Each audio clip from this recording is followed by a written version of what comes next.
Assalamualaikum warahmatullahi wabarakatuh. Innal hamdalillah nahmaduhu wa nasta'inuhu wa nastaghfiruh wa na'udzu billahi min shururi anfusina wa min sayyiati a'malina. May yahdihillahu fala mudhillalah wa may yudlilhu fala hadiyalah. Asyhadu an la ilaha illallah wahdahu la syarikalah wa asyhadu anna Muhammadan abduhu wa rasuluh la nabiyya wa la rasulah ba'dah. Allahumma shalli wa sallim wa barik ala hadan nabiyil karim wa ala alihi wa sahbihi ajma'in, amma ba'd. Qala Allah ta'ala fil Qur'anil karim, a'udzu billahi minasyaitonir rajim. Ya ayyuhalladzina amanu taqullaha haqqa tuqatih wa la tamutunna illa wa antum muslimun. Fa in asdaqal hadits kitabullah wa khairal hadi hadi Muhammadin sallallahu alaihi wasallam wa syarrul umuri muhdatsatuha wa kullu muhdatsatin bid'ah wa kullu bid'atin dhalalah wa kullu dhalalatin finnar. Ma'asyiral muslimin, jamaah salat fardhu maghrib musalla Miftahul Jannah yang dirahmati Allah Subhanahu wa taala. Bapak-bapak, ibu-ibu, hadirin wal hadirat, adik-adik yang Allah muliakan. Mari kita kembali bersyukur kepada Allah Subhanahu wa taala fi qouli alhamdulillah wa syukurillah atas limpahan rahmat dan nikmatnya kepada kita, terutama nikmat hidayah berupa iman dan Islam yang merupakan nikmat terbesar yang Allah berikan kepada kita para hambanya. Dengan nikmat itu kita dapat melaksanakan sebagian dari perintahnya, yakni melaksanakan sholat fardhu maghrib secara berjamaah di tempat yang kita cintai ini. Salawat dan salam semoga senantiasa tercurah terlimpah kepada junjungan kita Nabi besar Muhammad sallallahu alaihi wasallam, kepada keluarganya, para sahabatnya, para pengikutnya yang setia baik yang dulu, sekarang maupun yang akan datang. Mudah-mudahan kita semua yang hadir di majelis yang mulia ini atau siapa saja yang menyaksikan tayangan ini dicatat oleh Allah Subhanahu wa taala sebagai hamba-hamba Allah yang taat, yang takwa, calon-calon penerima syafaat yang agung dari baginda Nabi sallallahu alaihi wasallam atas izin Allah Subhanahu wa taala kelak pada hari kiamat. Amin ya rabbal alamin. Bapak-bapak, ibu-ibu, hadirin wal hadirat yang dirahmati Allah Subhanahu wa taala, adik-adik yang Allah muliakan. Alhamdulillah kita kembali bertemu dalam suasana kebaikan, sehat badan, afiah batin. Ini merupakan nikmat Allah yang wajib kita syukuri agar Allah Subhanahu wa taala senantiasa menambahkan nikmatnya kepada kita. Jangan sampai kita termasuk orang-orang yang kufur nikmat. Ketahuilah sesungguhnya azab Allah amat sangat pedih. Malam ini kita berada di tanggal 19 Muharram, bulan yang pertama awal tahun 1448 Hijriah, bertepatan dengan tanggal 3 Juli 2026 Miladiyah. Berarti kita sudah 1 tahun ya nggak ketemu nih, dari 1447 sekarang 1448. Insya Allah tema kita ya, kajian kita Ma'rifatul Quran fi Tarjamatil Quran, mengenal Al-Quran melalui tarjamahnya dalam rangka untuk meningkatkan kualitas iman dan takwa kita kepada Allah Subhanahu wa taala semata. Tema kita pada malam hari ini adalah mengenal amalan sebagai bekal untuk hari esok. Jadi kita mesti mengenal amalan apa yang bisa kita gunakan sebagai bekal kita di hari esok. Dan mumpung kita berada di tahun baru, sebagai muhasabah kita, mudah-mudahan tahun ini lebih baik daripada tahun yang lalu. Karena kata Nabi, kalau hari ini sama dengan yang kemarin itu rugi waktu, ya kan? Kalau hari ini lebih baik daripada kemarin, nah itu untung, ya. Tapi kalau hari ini lebih jelek daripada kemarin, kemarin lebih baik daripada hari ini, bukan untung, buntung, celaka. Nah, bagaimana tahun ini kita berusaha agar kita bisa lebih baik amalan kita, ya, lebih ikhlas lagi, lebih bersih hati kita. Nah, maka kita perlu mengenal amalan-amalan yang bisa kita jadikan sebagai bekal hari esok. Allah Subhanahu wa taala menyeru kepada hamba kita semua, khususnya yang beriman. Di dalam surah 59, surah Al-Hasr ayat 18, ayatnya populer sekali, sering dibaca orang yang suka membaca. Ya. Allah SWT berfirman, a'udzubillahi minasyaitonirrajim, ya ayyuhalladzina amanu taqullaha wal tanzur nafsum ma qaddamat lighad wattaqullaha innallaha khabirum bima ta'malun. Ya ayyuha, ya hai ayyuha wahai alladzina, orang-orang yang amanu, mereka yang telah beriman. Allah khusus menyeru hamba-hambanya yang beriman. Yang tidak beriman tidak diseru. Siapa mereka? Orang-orang kafir, orang-orang musyrik, orang-orang fasik, orang-orang munafik. Itu enggak diseru. Ini khusus hamba-hamba Allah yang beriman. Apa isi seruan Allah SWT? Ittaqillah. Takutlah kalian kepada Allah. Takutlah kamu kepada Allah saja. Jangan takut kepada selain Allah. Kalau kalian takut hanya kepadaku, kepada Allah saja, maka aku menjadi penjaminnya. Tapi kalau takutnya tidak kepadaku, maka aku bukan sebagai penjaminnya. Lah di muka bumi ini yang kuasa kan hanya Allah. Kalau Allah menjamin kita, maka terjaminlah kita. Tapi kalau Allah enggak menjamin kita, kemana kita mencari penjamin yang kira-kira jaminannya itu bisa dipertanggungjawabkan? Nah, maka Allah SWT khusus kepada orang yang beriman agar kita bertakwa kepada Allah. Karena Allah tahu kebanyakan orang di muka bumi ini, kebanyakan nggak takut kepada Allah. Populasi penduduk di muka bumi 7 miliar lah anggapnya. Yang muslim, yang beriman hanya 2 miliar. Berarti yang 5 miliar nggak takut sama Allah, kafir. Apa yang menyebabkan mereka kafir? Wallahu a'lam. Apakah dakwah kita belum sampai kepada mereka? Nah, kalau misalnya belum, ya melalui media ini kita berdakwah. Mudah-mudahan para kepala negara di muka bumi ini yang masih kafir mendapatkan hidayah. Mulai dari Presiden Amerika, ya, mudah-mudahan dapat hidayah. Presiden Israel mudah-mudahan dapat hidayah, ya kan? Gak usah dicaci maki, gak usah didoakan buruk, gak usah didoakan pendek umurnya, nanti saatnya mati sendiri. Ketika kita berdakwah menyampaikan kebenaran sebagaimana yang dilakukan oleh Rasulullah ketika itu, Rasulullah tidak kurang menyurati 16 kepala negara dari Imperium Persia dan Romawi. Dan salah satu dari surat beliau yang diterima dengan baik adalah Raja Najasyi di Afrika, di Habasah.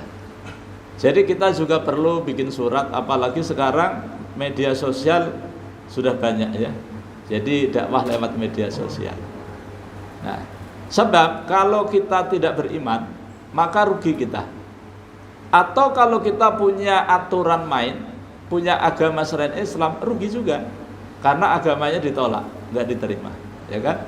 Nah, jadi Allah menyeru, ya ayyuhalladzina amanu taqullah. Pertama. Yang kedua, Allah menyeru kita agar kita wal tanzur nafsum ma qaddamat lighad.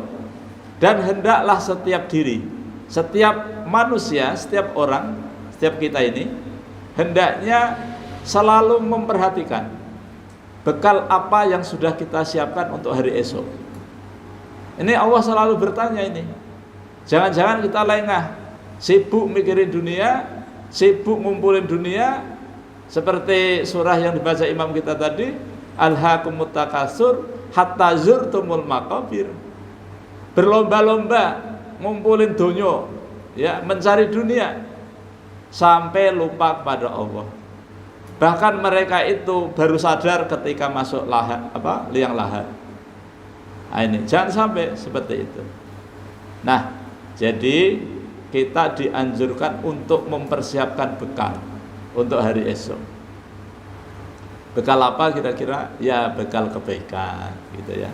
Nah, hari esok itu kapan?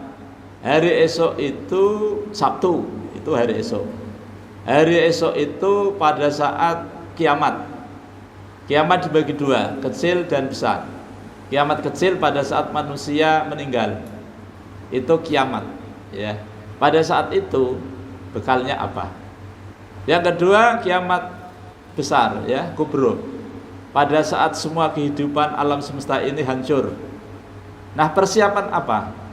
Ini Allah selalu bertanya ini. Wal tangdhu nafsum ma qaddamat lighad. Bekal apakah yang sudah kalian persiapkan untuk hari esok? Dan hari esok itu lebih dahsyat daripada hari ini. Yang hari ini kita takutkan, semua yang namanya kehidupan, ya, mulai dari BBM naik dan tidak ada komoditi yang tidak naik, ya, semuanya pada naik. Dan itu dipikirin oleh kita. Sebetulnya nggak usah dipikirin, dijalanin aja, gitu ya. Nah, tapi kalau kita sebagai orang yang beriman menyerahkan semua kepada Allah, insya Allah Allah akan mudahkan. Ya. Dalam kesempatan ini bekal yang akan bisa kita siapkan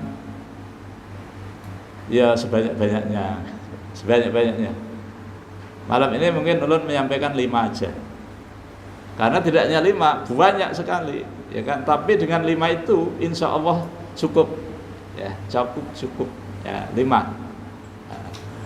Terus yang ketiga Allah menyuruh lagi, wattaqullah, dan bertakwalah kalian kepada Allah. Diulangi lagi, seakan Allah meragukan ketakwaan kita. Pertama sudah disuruh, terus disuruh lagi. Khawatir kalau waktu ditanya bekal apa yang sudah disiapkan, ternyata belum siap, ya, belum siap masalahnya. Nah, ini diingatkan lagi. Lalu Allah menutup firman-Nya, innallaha, sesungguhnya Allah khabirun, zat yang maha teliti, bima, terhadap apa yang tak maluna kalian kerjakan. Jadi Allah itu maha teliti, Pak. Tidak akan lengah. Apa yang kita kerjakan, kecil ataupun besar, sedikit ataupun banyak, dari kebaikan yang kita kerjakan ini, Allah maha teliti.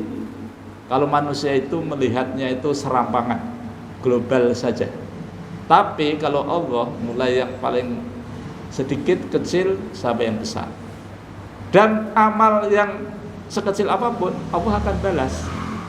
Ya, yang baik akan dibalas baik, yang buruk juga akan dibalas buruk. Nanti di yaumul hisab, di hari perhitungan, di mizan, di timbangan amal, imam kita tadi ya membaca ya, fa amma man sakulat mawazinuh fahuwa fi 'isyatir radiyah. Barang siapa yang berat timbangan kebaikannya, maka mereka berada di dalam keridhaan Allah. Wa amma man khaffat mawazinuh, dan barang siapa yang ringan timbangan kebaikannya, berarti berat keburukannya, fahuwa fi wa ummuhu hawiyah, maka mereka diletakkan di hawiyah. Wa ma adraka ma hiya, apakah hawiyah itu? Narun hamiyah, api yang panas, nyala-nyala, ya. Diancam, ya, diancam begitu. Makanya kita hendaknya mempersiapkan bekal supaya dengan bekal itu kita bisa selamat. Yang pertama, sebaik-baik bekal adalah takwa. Satu, takwa. Kenapa kok ulun letakkan takwa prioritas? Ya, karena setiap Allah menyuruh kita untuk melakukan ibadah, setiap kita disuruh oleh Allah untuk berpuasa, setiap Allah menyuruh manusia untuk menyembah kepada Allah, ujung-ujungnya la'allakum tattaqun, agar dengan pelaksanaan itu kalian termasuk orang-orang yang bertakwa. Nah, ini bekalnya takwa. Apa itu takwa? Takwa itu melaksanakan perintah Allah dan Rasulnya sesuai dengan kesanggupan kita, dan meninggalkan larangan Allah dan Rasulnya tanpa kecuali. Kalau larangannya ada 10, 10-10-nya ditinggalkan. Bukan, maaf ya Allah, saya baru mampu 9, yang satu belum. Gak bisa ya. Misalnya yang satu itu apa? Merokok. Nah misalnya merokok nggak dilarang sih. Nah, Pak Haji, merokok dilarang nggak Pak Haji? Merokok itu dilarang nggak? Dilarang. Seingat ulun di Quran nggak ada sih larangan merokok itu. Iya ya. Tapi ulun setiap hari ke rumah sakit itu tulisan dilarang merokok itu banyak sekali. Berarti merokok itu nggak baik, nggak sehat lah. Maaf ya bapak-bapak yang merokok. Ya istiqomah aja merokok ya. Dan ketahuilah bahwa orang merokok itu kalau mati dibakar. Apanya? Rokoknya ya. Rokoknya, bukan orangnya. Itu takwa. Jadi melaksanakan perintah, meninggalkan larangan, itu takwa.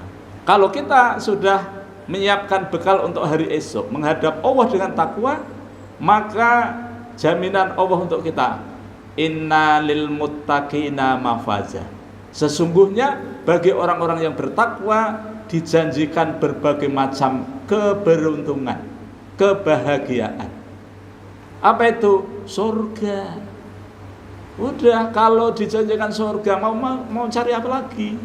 Wong di sana di akhirat itu tempatnya cuma 2. Ya. Surga terus neraka.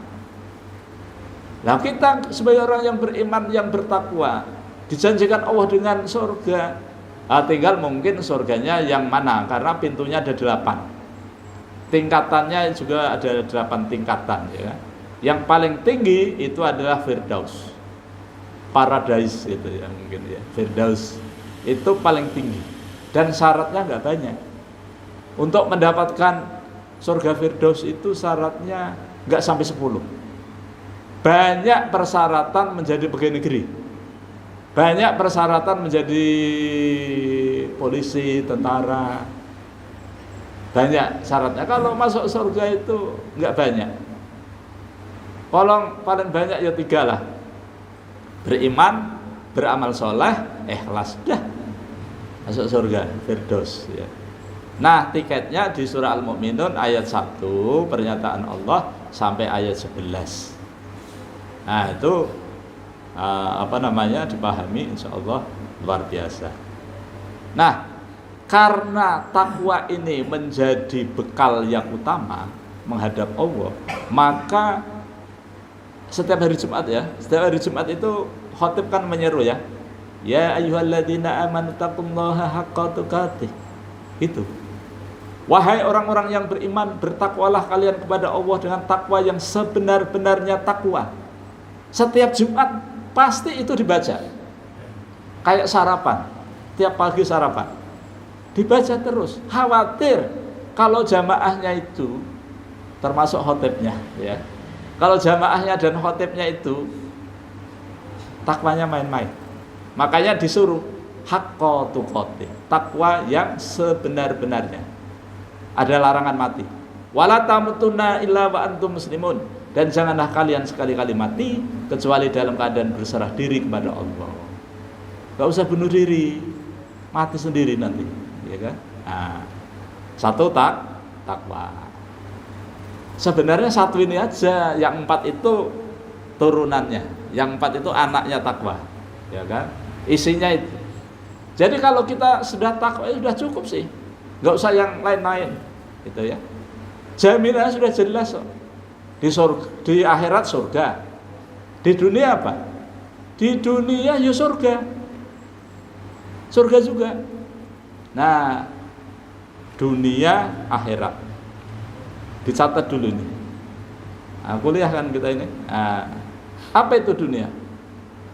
Menurut kitab Minhajul Abidin, gitu ya.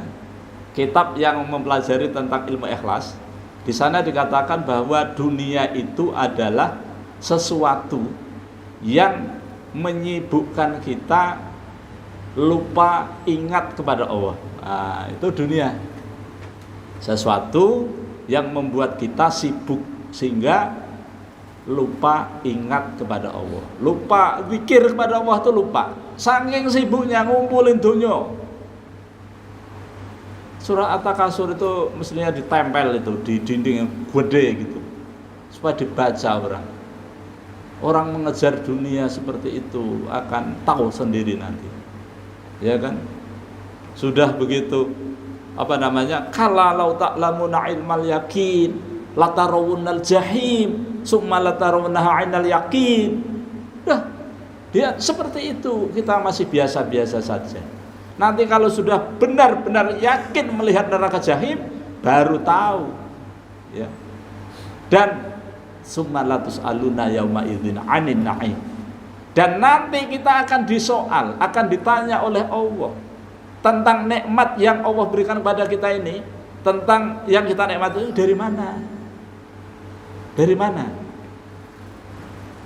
Ini yang paling bahaya, ini koruptor, yang paling bahaya. Kan ditanya ini, hei kamu kok kaya itu dari mana? Kamu kan pejabat paling tinggi, kamu jabatannya kan di atas presiden kan? Di atas presiden itu rakyat maksudnya gitu ya. Tapi pekerjaannya nggak jelas, kekayaannya kok melimpah ruah, setinggi apartemen gitu. Dari mana? Ditanya. Mungkin kita nanti kita insya Allah bisa menjawab. Sudah lupa dari mana dapatnya harta itu. Tapi kalau disimpulkan itu satu jawaban, dari nyolong, bahasa Jawa, maling, nyuri, yang nggak sempat bertobat di muka bumi dengan hukumnya Allah. Ya. Itu. Makanya mudah-mudahan Allah kasih hidayah ya kepada para pejabat yang koruptor itu. Gitu. Jadi supaya selamat di hadapan Allah Subhanahu wa ta'ala. Bapak-bapak, ibu-ibu, hadirin dan hadirat yang dirahmati Allah Subhanahu wa ta'ala, adik-adik yang Allah muliakan. Sekarang anaknya yang 4. 1, amal soleh itu yang pokok, yang masuk Allah luar biasa, itu adalah zikir, zikrullah, zikir. Zikir itu lebih utama daripada jihad. Zikir itu lebih utama daripada memerdekakan budak. Zikir itu lebih utama daripada menyantuni anak yatim, memberi makan orang miskin. Pokoknya zikir ini pekerjaan yang paling top, pekerjaan sunat yang paling top, ya kan? Nah, lalu apa zikir yang paling utama? Afdhalu dzikri fa'lam annahu la ilaha illallah. Ketahuilah, ilmuilah, pelajarilah bahwa sesungguhnya zikir, ingat Allah yang afdol, yang utama itu adalah mengucapkan kalimat la ilaha illallah. Apakah kalimat la ilaha illallah itu merupakan kebaikan? Dalam hadis nomor 5 di dalam kitab Usfuriyah, Abu Dzar bercerita. Abu Dzar Al-Ghifari bercerita. Dalam ceritanya itu beliau tanya kepada Rasulullah, ya Rasulullah, beritahukanlah kepada ulun ilmu. Jadi minta diajari ilmu.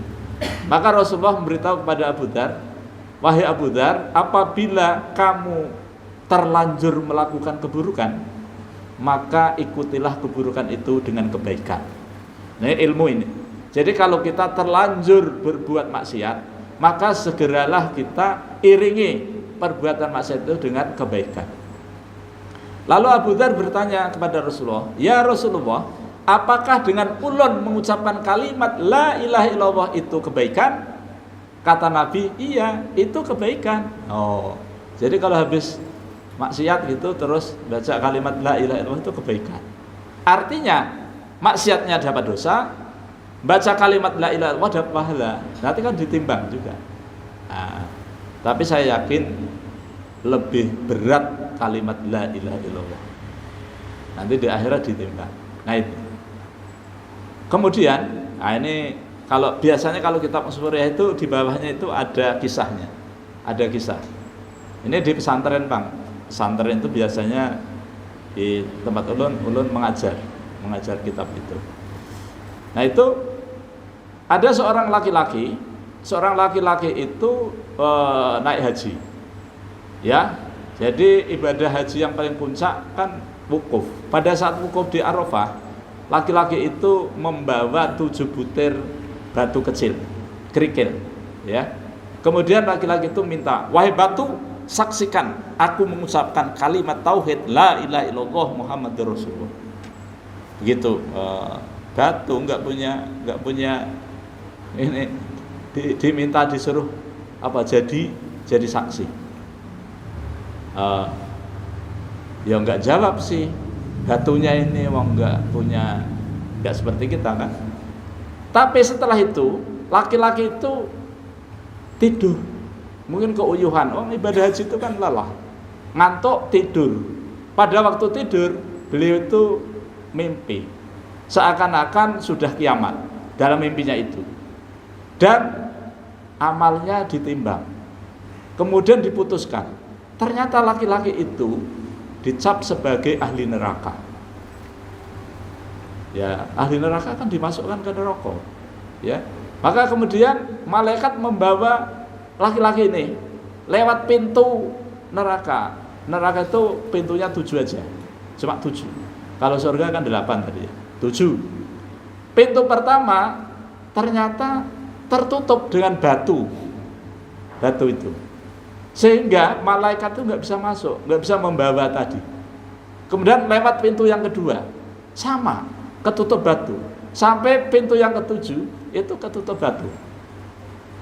Maka sepakatlah para malaikat untuk mengangkat batu-batu yang menutupi pintu neraka itu. Maka kemudian sudah berkumpul semua malaikat Zabaniyah, nggak bisa, apalagi membuka, bergerak aja nggak bisa. Maka kemudian menghadap Allah, membawa laki-laki itu di bawah arsy-Nya Allah Subhanahu wa taala. Ya Allah, Engkau Maha tahu ya Allah, hai hamba-Mu yang satu ini sudah ulun bawa melalui pintu 1, 2, 3, 4, 5, 6, 7, semuanya tertutup dengan batu, dan kami berusaha untuk mengangkat tapi nggak bisa. Engkau Maha tahu, terserah Engkau ya Allah. Ya. Akhirnya Allah bilang, wahai malaikatku, ketahuilah hambaku yang satu ini, dia pernah minta kepada batu-batu itu supaya menjadi saksi pada saat dia mengucapkan kalimat tauhid la ilaha illallah Muhammadur Rasulullah. Maka aku tidak akan menyia-nyiakan, aku pun juga menjadi saksi atas kesepakatan dulu itu. Maka tinggalkan hambaku ini dan bawa lewat ke surga. Akhirnya dibawa ke surga. Tapi itu kan mimpi. Iya, memang mimpi. Memang belum kiamat. Tapi kan itu ceritanya berdasarkan riwayat gitu ya. Maka kemudian dibawa ke mana itu? Surga. Surga itu Pak, bukanya jam 8. Dia dibawa jam setengah 8, itu belum buka surganya. Ya. Begitu jam 8 masih tutup. Gimana ini? Masih tertutup. Maka kemudian ada running tag, la ilaha illallah Muhammadur Rasulullah, lewat, terbuka. Kayak ulun ke Dutamel dulu ya, sekarang jarang. Dutamel itu pintunya itu ulun gini-gini itu buka sendiri. Dikira ulun yang sakti. Ternyata memang begitu. Siapapun yang dekat terbuka, sakti semua. Ya. Nah, itu kalimat la ilaha illallah terus buka pintunya, pintu surga. Maka kemudian ada kata-kata miftahul jannah, kunci surga, la ilaha illallah. Betul ya. Ini musola miftahul jannah. Kunci surga ini. Kuncinya ini ya kan. Kalau di rumah surganya di bawah telapak kaki ibu. kuncinya dipegang oleh bapaknya. Jadi ibadahnya di Miftahul Jannah. Jadi kunci surga itu adalah kalimat la ilaha illallah. Barangkali Bapak Ibu, adik-adik pernah ngitung ya, kalimat la ilaha illallah itu jumlahnya 12. La ilaha illallah itu 12. Kenapa kok 12? 12 itu yang 8 untuk mengunci buka surga. Yang surganya ada 8 tadi. Kalimatnya la ilaha illallah Muhammadur Rasulullah. Yang 4-nya itu diletakkan pada diri Rasulullah sebagai sifatnya. Makanya Rasulullah itu ada 4 sifat, dan dengan sifat 4 itu maka sempurnalah kenabian kerasulan Rasulullah. Ada sidik, ada fatonah, ada amanah, ada tabligh. Kalau kita juga punya 4 sifat kemudian kita paham dan kita amalkan, insya Allah kita juga akan aman-aman saja. Gitu. Kemudian Muhammadur Rasulullah itu kalau dihitung juga 12. Maka dengan 12 24 gitu ya. Ini hitung-hitungan gatrolojo ya. Nah, 24 itu diabadikan sebagai jam dalam sehari semalam. Jadi sehari semalam itu 24 jam. Diberikan Allah kepada seluruh bangsa di muka bumi ini. Indonesia sama, Jepang juga sama, Australia, Amerika, Eropa ya. Afrika juga sama, 24 jam. Nah, 24 jam ini laksana kotak infak. Ketika 1 jam, kotak yang pertama isinya apa? Jam kedua isinya apa? Jam ketiga sampai jam ke-24 isinya apa? Kalau kita melewatkan jam-jam itu tidak ada isi kebaikannya, maka rugi kita. Bagaimana kita mengisinya? Dengan cara zikrullah, zikir pada Allah. Makanya kita disuruh komat kamit baca zikir. Ya, bibir kita, lidah kita basah dengan zikrullah. Dan manfaatnya luar biasa. Orang yang zikir kepada Allah itu, selain disayangi Allah, kita itu tenang, ya. Zikir. Kemudian zikirnya ini yang ketiga, zikir dalam keadaan apa? Ada 2.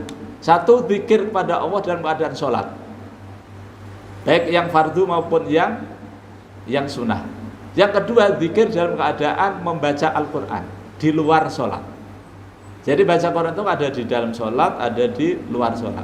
Maka manfaat yang kita terima dari Allah SWT, sebagaimana yang diriwayatkan Imam Tirmidzi, Nabi mengatakan, barang siapa yang membaca Al-Quran 1 huruf saja, maka Allah akan memberikan 10 kebaikan.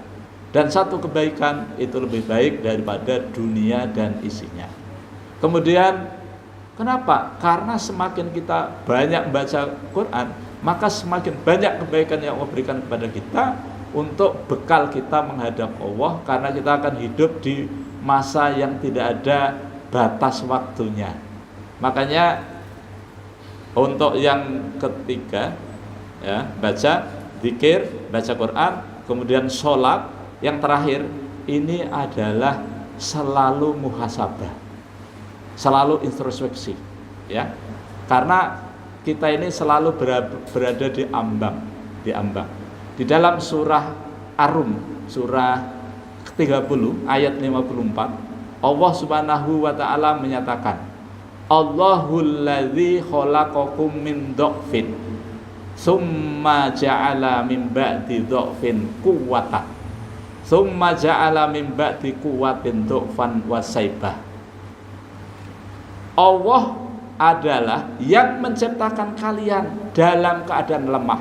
Dulu kita diciptakan oleh Allah dalam keadaan lemah.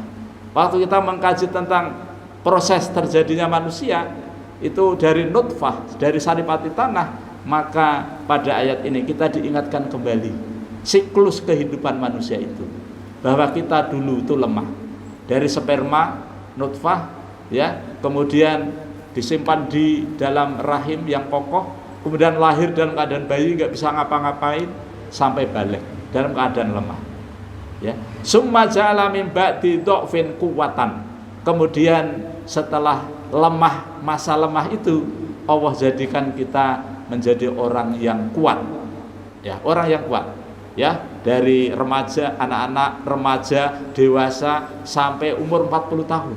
Itu adalah masa kuat. Masa muda, masa kuat, masa mencari bekal untuk dunia dan juga di akhirat. Maka pada saat itu jangan sampai dilupakan untuk memperbanyak bekal kita. Nabung duit sebanyak-banyaknya, cukup untuk bekal kita hidup di dunia dan sebagian untuk di akhirat. Summa jala min ba'di kuwatin du'fan. Kemudian setelah kuat tadi, Allah menjadikannya kekuatan tadi du'fa, lemah lagi, wasaibatan, dan beruban. Maaf, bapak-bapak yang beruban. Ini kata Allah ya, wasaiban. Jadi beruban, lemah lagi, kembali kepada seperti kita waktu halus, lemah juga. Waktu halus kita keperluannya dijamin. Anak-anak nggak bisa ngomong apa kecuali menangis. Dan menangis itu adalah menjual perhatian kepada ibunya. Nangis, oh minta susu. Nangis, oh haus. Nangis, oh lapar. Dan itu terpenuhi sampai balik, ya kan? Nyaris tanpa beban. Begitu remaja, dewasa, kuat, maka tambah bebannya, ya kan? Tambah bebannya, yang mencari nafkah, punya tanggung jawab yang lain, mendidik anak, menyiapkan dan lain sebagainya. Maka ini pada masa-masa kuat itu. Dan itu juga sudah dijamin oleh Allah rezekinya, tinggal kita berdoa, berusaha sampai kita mendapatkannya. Nah kemudian setelah itu lemah lagi, tua. Ini peringatan dari Allah. Ya supaya kita menyadari bahwa ternyata kita ini bukan selamanya hidup di muka bumi ini. Dan tidak selamanya kita ini kuat terus. Dan tidak selamanya kita ini kaya terus. Pun juga tidak selamanya kita miskin terus, ya kan? Karena kehidupan ini laksana roda, kadang di atas, kadang di bawah. Dulu mencari kerja itu masuk ngalihnya. Ini Pak Fahir ada nggak ini? Pak Fahir ada nggak? Ada. Yang pensiunan dari PU itu yang mana? Nggak ada ya. Ada nggak di antara ini yang kontraktor ada? Kontraktor ada? Pernah jadi kontraktor? Ada nggak? Enggak ada ya. Yang punya teman kontraktor ada? Enggak ada. Nah, apa ini? Bapak-bapak ini apa ini? Oh pensiunan semua ya, guru itu. Oke. Kenapa ulun bilang kontraktor itu? Kontraktor itu kan setiap hari cari kerja terus. Cari proyek. Kadang-kadang ada kontraktor yang rajin mencari proyek itu, nggak dapat, ya, nggak dapat. Loh, saya itu punya teman, saking solehnya itu, proyek kok ditolak-tolak. Nah, yang ditolak-tolak itu, Pak, kalau Bapak punya kontraktor, hubungi saya. Sekarang mencari proyek 100 juta aja sulit. Itu dibuang 10 miliar, dibuang. Tapi belum di tempat sampah. Ya Masya Allah. Jadi ini serius ini. Jadi kalau ini ulun mencontohkan betapa mudahnya kita itu mencari dunia ketika kita dekat dengan Allah gitu loh maksudnya. Dan ini nyata. Kalau Bapak ada, saya antar kepada yang megang proyek itu. Gak usah pakai tender. Gak seperti yang biasa itu, gak usah. Yang penting bisa kerja, punya modal gitu. Nah terus nanti oh ya kalau ada untungnya untuk membangun Miftahul Jannah itu ya, untuk donatur, untuk ngasih makan fakir miskin gitu. Ini bersanda atau sungguh-sungguh ini? Sungguh-sungguh, 100% sungguh-sungguh. Sayang ya kalau nggak dikerjakan. Nah, itu kok situ-situ tuh ngapain? Oh itu tadi soal ya, bekal ya kan? Nah. Ini kok nggak isak-isak, kenapa Pak Haji lamanya? Apa? Berapa menit? Iya, nanti tiba-tiba bunyi ya kan? Oh gini, tadi kan sudah 5 ya, bekalnya ya. Sudah 5. Terus baca Quran di luar. Terus, nah ini tadi yang terakhir tadi apa tadi? Yang terakhir tadi apa? Yang terakhir, yang kelima tadi apa? Ulun lupa nih. Apa? Muhasabah, betul. Kita mesti harus muhasabah. Ya tadi ayatnya Ar-Rum 54. Yahluqu ma yasha. Dia Allah SWT menciptakan apa yang Dia kehendaki. Kehendaki kita. Ya. Wa huwal alimul qadir, dan sesungguhnya Dia Allah SWT zat yang maha mengetahui lagi maha kuasa. Maksudnya gini, dulu kita nggak berpikir masalah keperluan. Setelah kuat, kita berpikir mencari, mempertahankan, membelanjakan, kan gitu. Kalau sampai salah, kan bahaya. Kemudian setelah kuat, kalau kita tidak waspada untuk mempersiapkan bekal masa lemah nanti, pasif income, maka kita juga bahaya. Nah, maka kata Allah dalam Al-Baqarah memberi pesan kepada orang-orang yang jamaah haji, fatazawwadu, maka berbekallah kalian. Fa inna khairaz zadi at-taqwa, dan sebaik-baik bekal itu adalah takwa. Jadi muhasabah, mengintrospeksi, menghitung-hitung apa yang sudah kita siapkan untuk menghadap hari esok itu benar-benar oleh Allah diingatkan terus. Karena yang namanya menghadap Allah itu nggak pakai apa ya, tiba-tiba itu. Ya, di Banjarmasin Pak, kemarin itu di kampung Ulun, jam 10 masih nyanyi. Jam 11 minta untuk. Jam 12 nyasak, belum sempat langsung dead, mati Pak. Terus matinya hari Rabu di Ansari Saleh, di make up, terus dibawa ke apa namanya yang Sulawesi sono itu, apa itu yang sono dulu ada kasus itu apa namanya, Ambon. Nah, dibawa ke Ambon pakai pesawat hari Jumat sore, sampai di Ambon hari Sabtu dengan tiketnya 50 juta. Terus dan ini kok semua Pak. Jadi saya tanya waktu saya takziah, ini kok pada nyanyi? Ya itu ibadah gitu. Oh ya, mau menghadap Tuhan ke surga. Oh gitu ya, pas hari Jumat gitu. Jadi oh gitu ya. Nah, kalau kita mungkin ditalkin kali ya. Tapi talkin kan sebelum mati.